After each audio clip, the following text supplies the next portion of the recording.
Ini yang dicabar. Ini yang dicabar oleh Nick Allen. Dia nak tengok bidang kuasa Dewan Undangan Negeri Kelantan itu boleh ke tidak membuat undang-undang atau undang-undang syariah dalam kes ini yang ada, yang bercanggah ataupun kesalahan itu yang diluluskan oleh Dewan Undangan Negeri Selangor ada kesalahan untuk liwat. Tapi Iki Putra ni, dia bawa ke Mahkamah Persekutuan. Dia kata ini adalah satu kesalahan yang ada dalam Undang-Undang Persekutuan. Seksyen 377 Kanun Keseksaan juga ada kesalahan seks luar tabii.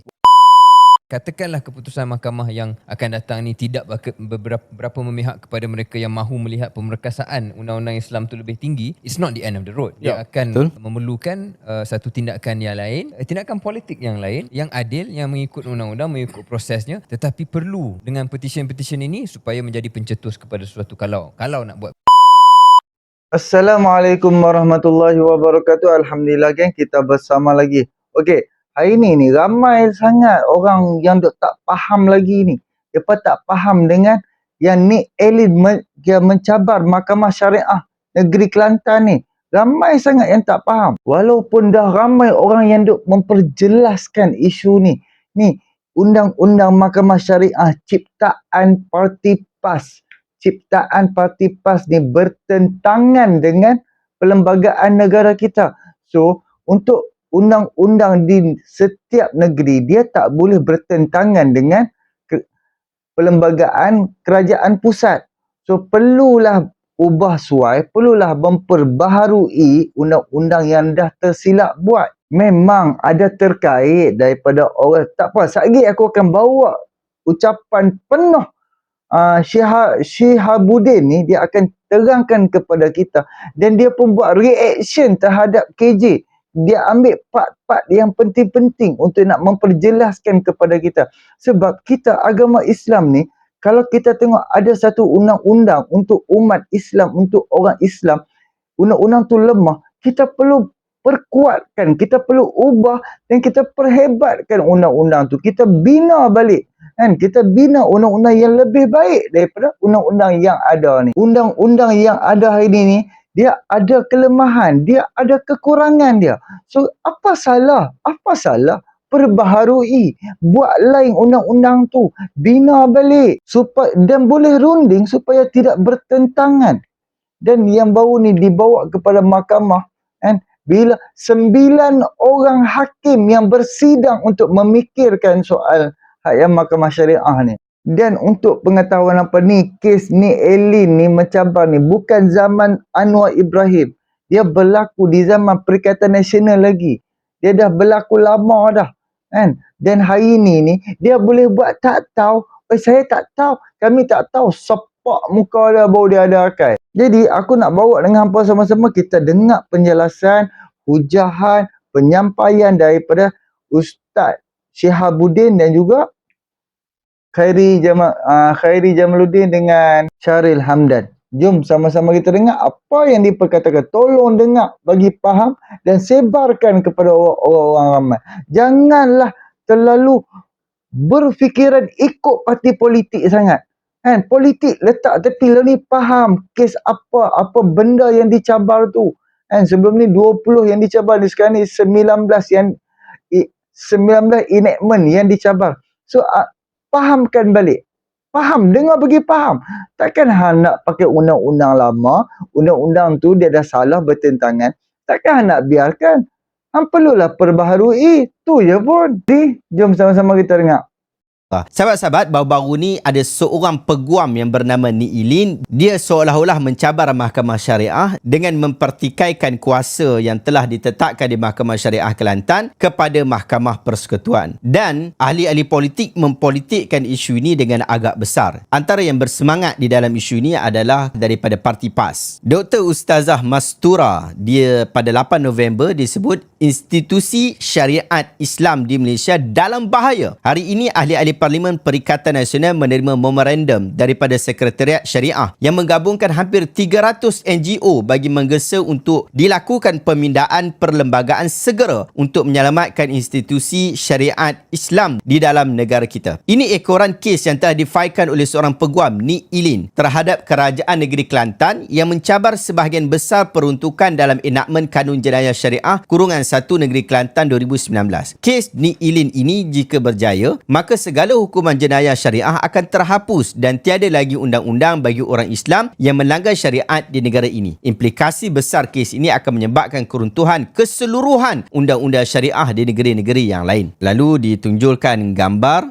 ahli parlimen pembangkang yang berada di situ. Ini gambar-gambar mereka. Okey, baik. Tidak berhenti sekadar itu, pada 15 November ada satu himpunan selamatkan syariah yang bertarikh 20 November 2023 yang dibuat oleh Parti Islam Se-Malaysia PAS. Disebutkan dalam post itu, jika bukan kita umat Islam yang mempertahankannya, siapa lagi? Mahkamah Syariah sedang dicabar, undang-undang Islam sedang diperkecilkan. Ayuh semua umat Islam kita bersama di Putrajaya. Kita jadi benteng menyelamatkan kedaulatan syariat Islam di Malaysia. Simpan tarikh ini, jumpa di sana. Jika kita sekadar membaca kenyataan daripada Dr. Ustazah Mastura, kita akan dapati bahawa memang besar sungguh isu ni, berbahaya sungguh. Sebab kita ada mahkamah syariah, dalam mahkamah kita ni tak adalah sebesar mahkamah persekutuan, mahkamah yang kecil, tetapi ia dicabar dan cuba diruntuhkan, yang meresahkan seluruh umat Islam di Malaysia. Tapi saya pelik juga apabila peguam yang dilantik oleh Majlis Agama Islam yang mempertahankan itu, dia sebut perkara yang sebaliknya. Okey, hari ini petition telah pun didengar, belum ditamatkan lagi sebenarnya kerana hanya pihak petition yang telah buat hujahan, diikuti dengan hujahan balas daripada pihak responden iaitu Kerajaan Negeri Kelantan. Ada juga beberapa peguam yang telah diberi kebenaran oleh Mahkamah Mulia ini untuk hadir sama ada sebagai pihak amicus curiae ataupun rakan kepada mahkamah untuk membantu hujahan. Antaranya adalah kami dari pihak Majlis Agama Islam Wilayah Persekutuan, ada juga diberikan kebenaran untuk amicus curiae atau membantu mahkamah dalam hujahan-hujahan daripada jabatan-jabatan agama Islam ataupun majlis agama Islam yang berkaitan.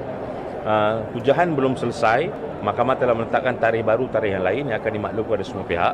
Isunya isu yang menarik kerana melibatkan sama ada undang-undang jenayah ini hanya boleh diterima pakai dan ataupun enact ataupun dilaksanakan ataupun diperuntukkan oleh parlimen sahaja, dan dengan itu tidak memberi keizinan untuk majlis Dewan Undangan Negeri masing-masing untuk memperuntukkan undang-undang yang berkaitan dengan jenayah. Ini isu yang penting, dan yang menariknya adalah mahkamah dan juga pihak-pihak telah pun rasa-rasa rata-rata bersetuju semasa dalam hujahan prosedur tersebut berkaitan bahawa ini tidak membabitkan isu doktrin agama Islam. Saya ulang sekali lagi. Dia sebut pihak-pihak telah bersetuju, telah bersependapat bahawa isu ini tidak melibatkan doktrin agama Islam. Kita ulang balik apa kenyataan yang beliau sebut. Dan yang menariknya adalah mahkamah dan juga pihak-pihak telah pun rasa-rasa rata-rata bersetuju semasa dalam hujahan prosedur tersebut berkaitan bahawa ini tidak membabitkan isu doktrin agama Islam, tapi lebih kepada isu berkaitan dengan kebebasan sesebuah badan perlembagaan itu untuk membuat undang-undang. So ini saya rasa satu nasihat yang amat penting yang diberikan oleh mahkamah. Mahkamah tidak bertindak sebagai ini adalah haram, itulah halal, tidak, tapi lebih kepada sama ada parlimen ataupun State Legislative Assembly mempunyai kuasa untuk membuat undang-undang berkaitan dengan undang-undang jenayah. Terima kasih. Mahkamah belum memberi tarikh yang lain, tapi saya rasa Mahkamah Persekutuan juga saya harus memberi satu selut yang baik adalah kerana ingin mendengar semua pihak yang berkepentingan, dan itulah sebenarnya yang penting kerana ramai pihak-pihak yang merupakan stakeholder yang penting berkenaan isu ini, terutamanya Majlis Agama Islam negeri-negeri berkenaan dan juga badan-badan penguasa negeri-negeri berkenaan. Sebagai tambahan, pihak petition juga menarik satu section. Cabaran dibuat kepada 20 enactment, 20 section enactment, dan satu section ditarik balik tinggal 19. Dan kalau kita lihat kesan keputusan ini, dia akan efek kepada enactment negeri lain. That explain kenapa hari ini ramai daripada negeri-negeri semua datang, dan kami bagi pihak MAWIP kita akan memfokuskan tentang perbezaan antara enactment yang dicabar ini dengan the federalist dalam perlembagaan tuan. Itu antara perkara yang akan dihujahkan. Jadi saya kira satu exercise yang baik, dan kita tak sepatutnya menggunakan kes ini untuk menimbulkan sebarang keresahan di luar sana, kerana isu ini adalah isu berkaitan dengan perlembagaan dan bidang kuasa negeri dan juga persekutuan. Jadi isu ni jelas isu perundangan. Cantik. Peguam-peguam daripada Majlis Agama Islam, tadi peguam daripada Majlis Agama Islam Wilayah Persekutuan telah sebutkan bahawa isu ini tidak pertut untuk dipolitikkan sehingga menyebabkan orang huru-hara dan sebagainya. Ia adalah berkaitan tentang isu perundangan semata-mata. Jadi sepatutnya kita tak patut sebut seperti mana yang Ustazah Dr. Mastura sebut tadi. Tapi tak apalah. Kalau tak puas hati dengan apa lagi penjelasan tu, saya pun bukan mahir sangat dalam bab ni. Kita dengar lagi. Kalau tak puas hati lagi dengan penjelasan daripada peguam tadi, kita dengar pula apa penjelasan daripada KJ. KJ pun ada sebut dekat keluar sekejap. Sekali. Isu pokok dalam kes Nick Allen ni adalah isu bidang kuasa. Bidang kuasa. Nak mudahkan cerita dia, di dalam perlembagaan Malaysia ni ada senarai persekutuan dan juga ada senarai negeri. Lebih kurang undang-undang yang di bawah persekutuan dan undang-undang di bawah negeri. Ya, jadual 9, senarai 1, senarai persekutuan butir 4. Contoh dalam hal ini spesifik, undang-undang dan tata cara sivil dan jenayah dan pentadbiran keadilan itu berada di bawah senarai persekutuan. Federal list. Maksudnya Parlimen Malaysia sahaja yang boleh menggubal undang-undang berkenaan dengan undang-undang jenayah, ya, yang saya sebutkan tadi. Jadual 9, senarai 2, senarai negeri butiran 1, butir 1. Dalam contoh ini dia sebut bahawa pewujudan dan penghukuman kesalahan yang dilakukan oleh orang yang menganut agama Islam terhadap pemerintah agama itu kecuali berkenaan dengan perkara yang termasuk dalam senarai persekutuan. Di situ memberi bidang kuasa kepada Dewan Undangan Negeri untuk menggubal apa-apa penghukuman kesalahan yang dilakukan oleh orang yang menganut agama Islam terhadap perintah agama itu. Kecuali, ini yang penting Syaril, ini adalah isu pokok dia, kecuali berkenaan dengan perkara yang termasuk dalam senarai persekutuan. Jadi apa yang menjadi asas kepada dua perkara ni? Yang pertamanya adalah pewujudan dan penghukuman kesalahan yang dilakukan oleh orang yang menganut agama Islam terhadap perintah agama itu. Itu undang-undang yang kita kenali sebagai undang-undang syariah yang hanya digubal oleh Dewan Undangan Negeri kecuali Parlimen untuk wilayah persekutuan. Undang-undang syariah di Parlimen digubal untuk wilayah persekutuan sahaja. Diguna pakai di wilayah persekutuan saja. Di negeri-negeri lain sebab di bawah perlembagaan dia bagi hak kepada Dewan Undangan Negeri. Tetapi dia ada klausa preclusion. Dalam undang-undang ni dia panggil preclusion clause. Kecuali berkenaan dengan perkara yang termasuk dalam senarai persekutuan. Ini yang dicabar. Ini yang dicabar oleh Nick Allen. Dia nak tengok bidang kuasa Dewan Undangan Negeri Kelantan itu boleh ke tidak membuat undang-undang atau undang-undang syariah dalam kes ini yang ada, yang bercanggah ataupun kesalahan itu ada dalam diperuntukkan dalam undang-undang daripada perlembagaan. So bila kita tengok kepada kes ini, kita nak kena rujuk kepada, dan kes ini telah pun menjadi rujukan, kes yang dibawa oleh Iki Putra. Iki Putra ini seorang pemuda yang didakwa atas kesalahan liwat di Mahkamah Syariah. Beliau kemudiannya failkan kes di Mahkamah Persekutuan untuk isytihar Seksyen 28 Enactment Jenayah Syariah Selangor tidak sah. Okey, dalam enactment Seksyen 28 Enactment Jenayah Selangor, iaitu Undang-Undang Selangor, Undang-Undang Syariah Selangor yang diluluskan oleh Dewan Undangan Negeri Selangor, ada kesalahan untuk liwat. Tapi Iki Putra ni dia bawa ke Mahkamah Persekutuan. Dia kata ini adalah satu kesalahan yang ada dalam Undang-Undang Persekutuan. Seksyen 377 Kanun Keseksaan juga ada kesalahan seks luar tabii, walaupun dia punya hukuman berbezalah daripada enactment Syariah Selangor. Maka dia bawa ke mahkamah untuk menentukan yang mana ada bidang kuasa. Jadi mahkamah kata Dewan Undangan Negeri Selangor ada kuasa buat undang-undang bertentang dengan hukum syarak, tapi tiada kuasa untuk gubal undang-undang jenayah seperti liwat disebabkan Seksyen 28 ini tidak sah, disebabkan dah ada dalam Seksyen 377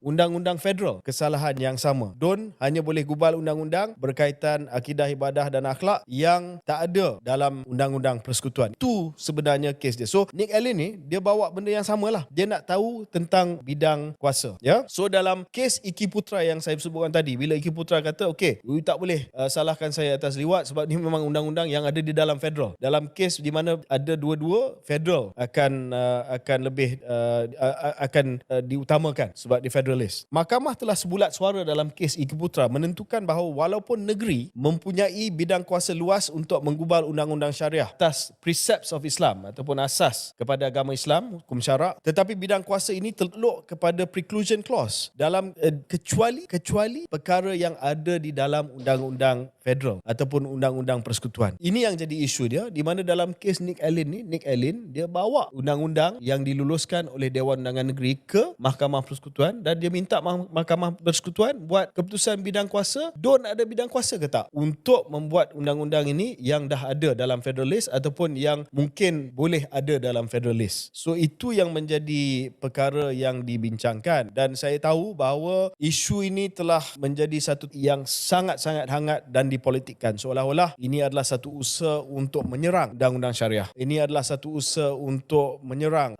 mahkamah syariah dan ada juga yang kata ini adalah usaha untuk menyerang agama Islam itu sendiri. Ya, kita tak pasti apa niat di sebalik petition yang dibuat oleh Nick Allen ini. Tetapi dari segi a point of law, dari segi undang-undang, ini adalah sesuatu yang tidak luar biasa. Membawa satu petition ke Mahkamah Persekutuan supaya Mahkamah Persekutuan boleh menentukan sama ada perkara itu berperlembagaan ataupun tidak. Itu dia. Dan sebenarnya kalau kita adalah orang Muslim yang nak memastikan bahawa undang-undang syariah, mahkamah syariah diperkukuhkan, perkara ini mestilah dijawab di mahkamah. Saya nak masuk di situ KJ kerana itu as a fantastic point kerana dalam Malaysia ni saya rasa ramai yang memahami sistem dalam Malaysia akan tahu kita ada dua sistem perundangan. Sistem perundangan civil dan juga sistem perundangan syariah. Dan dalam keadaan negara Malaysia yang masih secara relatifnya muda, akan adalah persoalan-persoalan dan pertikaian-pertikaian, kalau nak guna istilah pertikaian, yang tidak jelas bidang kuasa siapa dan sebagainya, yang petition-petition seperti ini sebenarnya menjernihkan supaya lebih jelas apa yang mempunyai bidang kuasa. Kerana ini adalah soalan-soalan yang belum pernah dijawab secara sepenuhnya. Jadi this is a normal process of apabila kita ada dua sistem, mestilah akan ada yang tertanya siapa. Jadi benda ni apabila Mahkamah Persekutuan menjawab, maka itu menjadi precedence dan itu yang akan menjadi the new truth. Dan apa penyelesaian? Penyelesaian dia jangan panik. Sebab kalau putusan Perlembagaan Persekutuan itu tidak memihak contohnya kepada persepsi yang sedia ada dan mungkin memihak kepada pandangan Nick Allen yang mengatakan bahawa Dewan Undangan Negeri tidak ada bidang kuasa, boleh dibawa pindaan kepada perlembagaan. Betul. Contoh dibangkitkan soal kepincangan perlembagaan dalam kes ini, di mana kalau kita ikut kes Iki Putra ini, negeri-negeri dia tak boleh menggubal undang-undang berkenaan dengan contoh perjudian, sebab dia kata hanya persekutuan saja yang boleh. Contoh, tetapi artikel 70 Perlembagaan Persekutuan menyatakan bahawa persekutuan tidak ada hak menggubal apa-apa yang ada dalam senarai negeri. Dia tunjuk dalam kes ini tidak ada sesiapa yang ada jurisdiction, yang ada bidang kuasa dalam kes-kes tertentu. So kalau wujud kepincangan tersebut, pindah perlembagaan. Dia macam kita selalu belajar lagi je dalam pendidikan agama kita yang asas kan, ini semua adalah peraturan undang-undang manusia. Undang-undang manusia ini dalam konteks ni bukan saya kata undang-undang syariah, undang-undang manusia, tidak. Maksud saya dalam konteks sistem negara ni, perundangan itu ciptaan manusia, sistem kehakiman dan sebagainya. Akan ada kepincangan, akan ada kelompongan, dan antara cara untuk macam saya sebut tadi menjernihkan dan menyelesaikan kelompongan adalah proses-proses yang mungkin tidak selesa tetapi ia akhirnya membawa kepada pengakhiran yang lebih jelas. Ya, ada juga yang manipulasi isu ni, kata kenapa Mahkamah Persekutuan, mahkamah sekular ni ataupun Mahkamah Persekutuan, bukan mahkamah syariah yang menentukan perkara ini. Ini perkara asas sebab the supreme law of the land in Malaysia adalah Perlembagaan Persekutuan. Undang-undang yang paling utama di Malaysia, yang terpakai di Malaysia adalah Perlembagaan Mahkamah Persekutuan, bukan mahkamah syariah yang menentukan perkara ini. Ini perkara asas sebab the supreme law of the land in Malaysia adalah Perlembagaan Persekutuan. Betul. Undang-undang yang paling utama di Malaysia, yang terpakai di Malaysia adalah Perlembagaan Persekutuan. Kita tak boleh lari daripada hakikat tersebut. Dan di dalam Perlembagaan Persekutuan, soal constitutionality, soal sama ada perkara itu berperlembagaan ataupun tidak, adalah sesuatu yang hanya boleh ditentukan oleh Mahkamah Persekutuan. So saya tak nampaklah bahawa ini adalah sesuatu yang janggal, ini adalah sesuatu yang boleh meruntuhkan fungsi mahkamah syariah, mempertikaikan kewibawaan mahkamah syariah dan menyerang undang-undang syariah. Sebenarnya ini boleh menjernihkan keadaan di mana kalau sekiranya ada kelemahan, ada kepincangan, ada kelompongan daripada ruling yang bakal dibuat oleh Mahkamah Persekutuan, kita boleh buat pindaan kepada perlembagaan. Malah dah disebut dalam satu titah yang dibuat sewaktu Majlis Kebangsaan bagi Hal Ehwal Agama Islam kali ke-70 bahawa jika perlu melihat kepada pindaan Perlembagaan Persekutuan. Kiranya ada perkara yang menimbulkan kepincangan berdasarkan kepada keputusan ataupun penggubalan yang dibuat, enactment yang dibuat di Dewan Undangan Negeri. Satu lagi syariah yang saya nak sebut. Sekejap KJ, saya nak cakap apa yang KJ katakan tu pernah berlaku saya rasa. Dalam saya baca sedikit buat kajian ringkas sebelum kita kita rekod ini, ada satu pindaan perlembagaan ataupun the Constitutional Amendment Act 1988 passed during the administration of Malaysia's fourth Prime Minister Mahathir Mohamad telah meminda perkara 121/1 by removing the terms judicial power and vest kepada tu perkara dalam perlembagaan persekutuan itu yang secara impact dia mengurangkan kuasa Mahkamah Tinggi Mahkamah Tinggi untuk membuat judicial review terhadap Mahkamah Keputusan Syariah. Mahkamah Syariah. Jadi itu maknanya macam KJ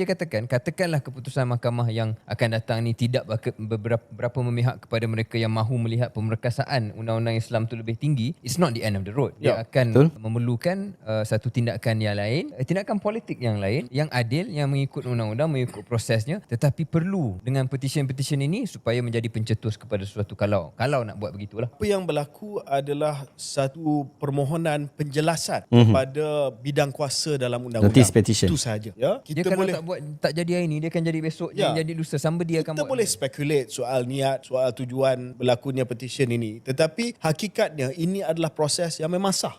Dan kita kena melalui proses ni. Dan saya harap bahawa walaupun kita rasa sangat sensitif tentang isu ni, saya pun rasa risau, Syaril pun rasa risau, jangan mengapikan keadaan. Sebab kita nak tunggu keputusan daripada Mahkamah Persekutuan yang memang tujuan dia antara lain adalah untuk membuat keputusan berkenaan dengan isu perlembagaan. Berdasarkan perlembagaan sedia ada.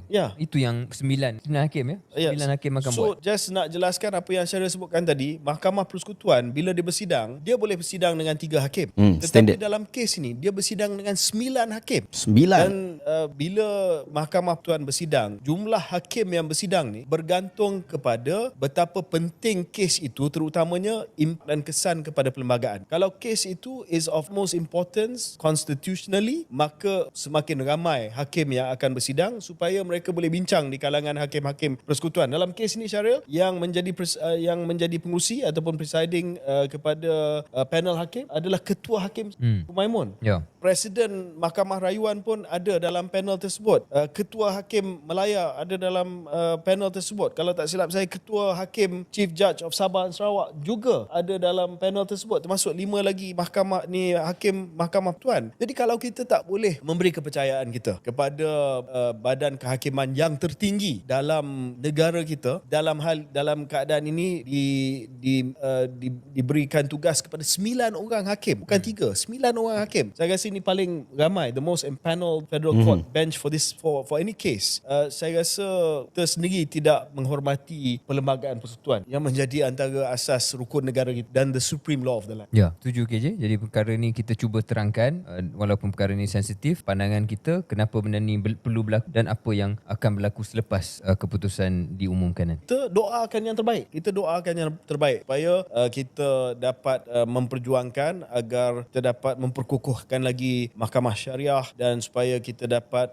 melihat kepada pentadbiran undang-undang agama Islam yang adil, yang berkesan, yang jelas, supaya tidak lagi dapat diperkaikan dengan wewenang-wewenangnya. Tetapi itu tugas kita sebagai rakyat Malaysia. Sekarang ini tugas terletak kepada 9 orang hakim Mahkamah Persekutuan yang akan membuat keputusan yang maha penting ini.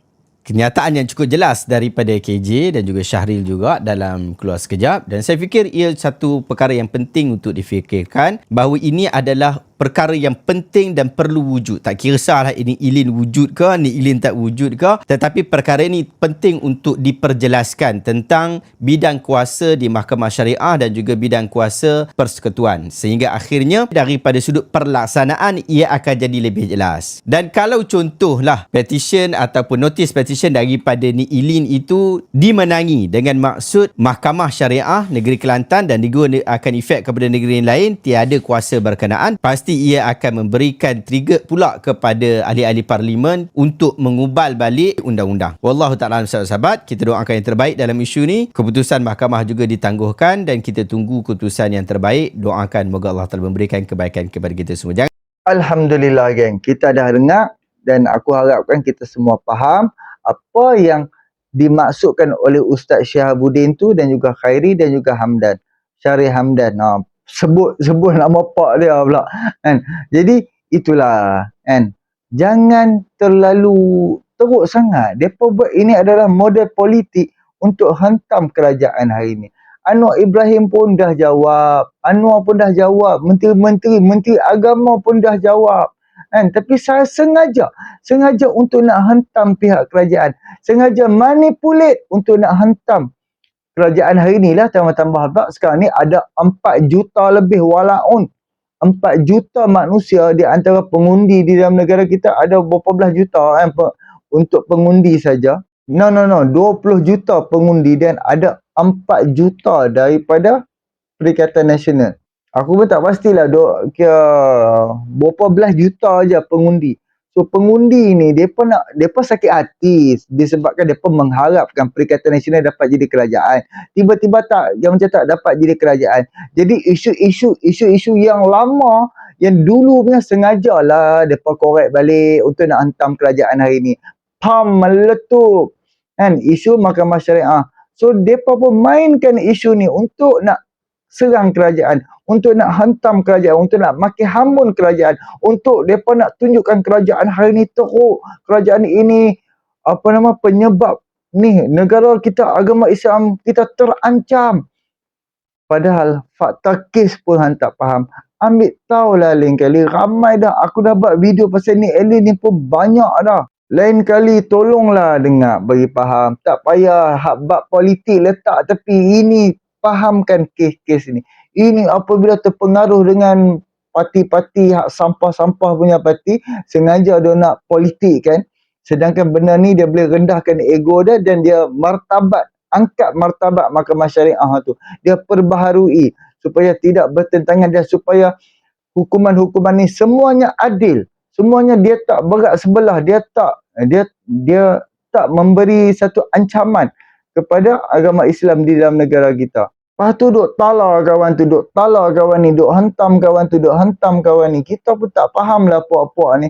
Kalau hampa kata hampa nak perjuangkan Islam, sepatutnya hampa lah lebih awal repair balik undang-undang tu, buat balik dan usulkan balik dan boleh berbincang balik. Tapi sengaja hampa politikkan hari-hari duk politik, duk fitnah hari-hari, duk hantam hari-hari. Apa jenis Islam yang sedang mereka bawa ni. Kata nak buat Islam, nak buat itu, nak buat ni. Kan mereka buat macam negara kita, negara kafir. Oh, kita nak buat Islam, kita nak buat negara Islam. Awak sekarang ni negara kafir ke apa? Sekarang dah negara Islam lah, geng. Agama rasmi adalah agama Islam, geng. Jadi sengaja nak main, mereka nak pulah isu, mereka nak bagi orang sakit hati, mereka nak bagi orang geram, mereka nak tu, mereka nak ni. Sengaja aja. Mereka nak manipulate isu tu supaya dapat serang kerajaan. Ni sebelum perhimpunan yang mereka buat tu pun, ni alien sendiri. Kan? Dia dah cakap, dia buat ni disebabkan demi agama Islam, demi nak memartabatkan. Aku letak gambar di sini, hampa boleh zoom dan hampa baca kan apa tujuan yang sebenar-benarnya. Tujuan ni alien cabar Mahkamah Syariah negeri Kelantan. Jadi apabila Kelantan pula negeri pembangkang, depa berasa depa lah yang terpaling baik, undang-undang Mahkamah Syariah depa yang terpaling bagus. Padahal bertentangan dengan kerajaan pusat, bertentangan dengan perlembagaan. So perlu repair lah balik, perlulah ikut saluran-saluran balik seperti mana negeri-negeri lain buat. Jadi janganlah mudah sangat duk termakan hasutan-hasutan yang betul-betul menjatuhkan sendiri martabat agama Islam. Depa sendiri yang menjatuhkan agama Islam. Depa sendiri yang memperbodohkan orang-orang Islam. Janganlah geng, malulah geng. Fikirlah sikit, bangsa lain, agama lain duk gelak aja dekat kita yang beragama Islam ni. Depa tengok Islam tu. Orang Cina baca sikit fakta kes pun depa dah faham. Kita yang orang Islam ni, bila pitanya wartawan pitanya, saya tak faham ni. Saya ikut dia. Tengok. Orang yang turun berhimpun hampir 1,000 orang tu pun apa pun dia tak faham. Kan sengaja kepala hak di atas ni duk spin, duk menipu seperti mana Ustazah Mastura tu. Perasan tak tadi dia ada tunjuk posting hak yang Ustazah Mastura tu. Adalah sampai dekat perhimpunan dia cakap lain pula. Betul-betul manipulate puak-puak ni. Kaki spin, kaki nak memburukkan orang, gunakan isu ni untuk nak memburukkan orang lain. Sedangkan mereka sendiri, mereka gagal handle kes ni. Mereka gagal selesaikan masalah ni. Apa salah rendahkan ego rendahkan ego, berunding balik apa yang perlu buat, kan? Lepas tu ubahlah, buatlah balik demi nak memartabatkan seperti mana Syarif Hamdan tadi cakap. Jadi inilah sedikit perkongsianku. Boleh tolong subscribe, like, komen dan share, geng. Jangan jadi walaon, jangan jadi mangkak. Aku nak cakap macam-macam lagi, tapi fikir pakai otak lah, geng. Jadi terima kasih banyak. Assalamualaikum.